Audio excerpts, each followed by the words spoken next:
Hello, ഞാനിന്ന് ഉണ്ടാക്കാൻ പോകുന്നത് കൂന്തൽ റോസ്റ്റാണ്. കൂന്തൽ എന്നോ കണവ പറയാം കേട്ടോ. എൻ്റെ ഹസ്ബൻഡിന് ഇഷ്ടപ്പെട്ട വൺ ഓഫ് ദ ഡിഷാണ് കൂന്തൽ റോസ്റ്റ്. അപ്പോൾ അതിന് വേണ്ട സാധനങ്ങളൊക്കെ ഞാൻ എടുത്തു വെച്ചിട്ടുണ്ട്. കുറച്ച് ഇഞ്ചിയും വെളുത്തുള്ളിയും, ഒരു 1.5 മുറി സവോള, പിന്നെ ഒരു വലിയ തക്കാളി, പിന്നെന്താണ് 3 പച്ചമുളക്, കുറച്ച് കരിവേപ്പില, കുറച്ച് മല്ലിയില.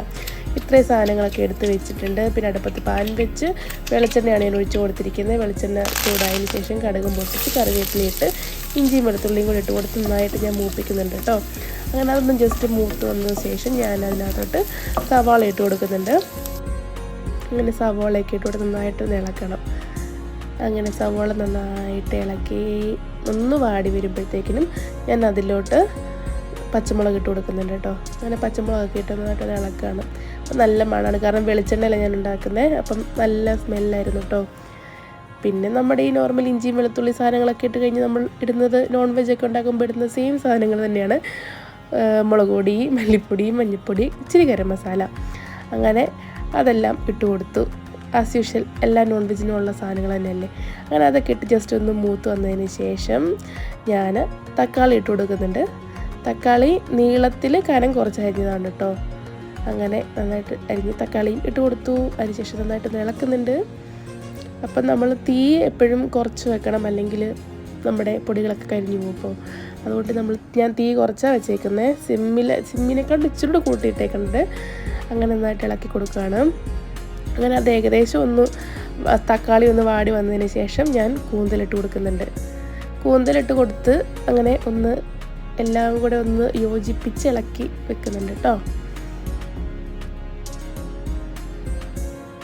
നന്നായിട്ട് ഇളക്കി എല്ലാം കൊടുക്കുന്നുണ്ട്. ഞാൻ കൂന്തൽ അരിഞ്ഞിരിക്കുന്നത് കുറച്ച് വലുതായിട്ടാണ്, കാരണം ഇത് അടുപ്പത്ത് കിടന്നിങ്ങനെ വേകുന്ന സമയത്ത് ഇതിങ്ങനെ ചുരുങ്ങി വരും കേട്ടോ. അപ്പോൾ അത് കറക്റ്റ്, അപ്പോൾ അതിൻ്റെ കറക്റ്റ് സൈസായിക്കോളും. അതുകൊണ്ടാണ് ഞാൻ ഇച്ചിരി ഇതിൻ്റെ രീതിയിൽ അരിഞ്ഞേക്കണേ. ഞാൻ കുറച്ച് വെള്ളം കൂടെ ഒഴിച്ച് കൊടുക്കുന്നുണ്ട്. പിന്നെ ഇതിനകത്തോട്ട് മെയിനായിട്ടുള്ള സാധനം ഉപ്പ്. ഇപ്പോഴാണ് ഞാൻ ഉപ്പിട്ട് കൊടുക്കാറ്. നേരത്തെ വേണമെങ്കിലും ഇടാം, ഞാനിപ്പോഴാണ് ഇട്ട് കൊടുക്കാറ്. അങ്ങനത്തെ അത് കുറച്ച് വെള്ളം ഒഴിക്കുന്നുള്ളൂ, ഒരുപാട് വെള്ളത്തിൻ്റെ ആവശ്യമില്ല.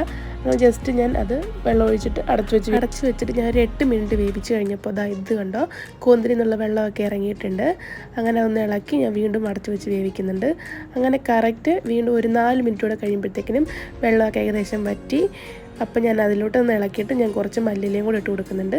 മല്ലിയിലയുടെ ടേസ്റ്റ് എനിക്ക് ഭയങ്കര ഇഷ്ടമായതുകൊണ്ടാണ് ഇട്ട് കൊടുക്കുന്നത്. മല്ലിയിലെങ്കിലും കുഴപ്പമൊന്നുമില്ല കേട്ടോ. അങ്ങനെ ഇട്ട് കൊടുത്ത് ഇളക്കി ഒക്കെ കഴിഞ്ഞു. ഇത്രേ ഉള്ളൂ കേട്ടോ. ഞാൻ കറക്റ്റ് ഒരു 12 മിനിറ്റ് ഉണ്ടാവും അത് വേവിച്ചിട്ടുണ്ടാവുക.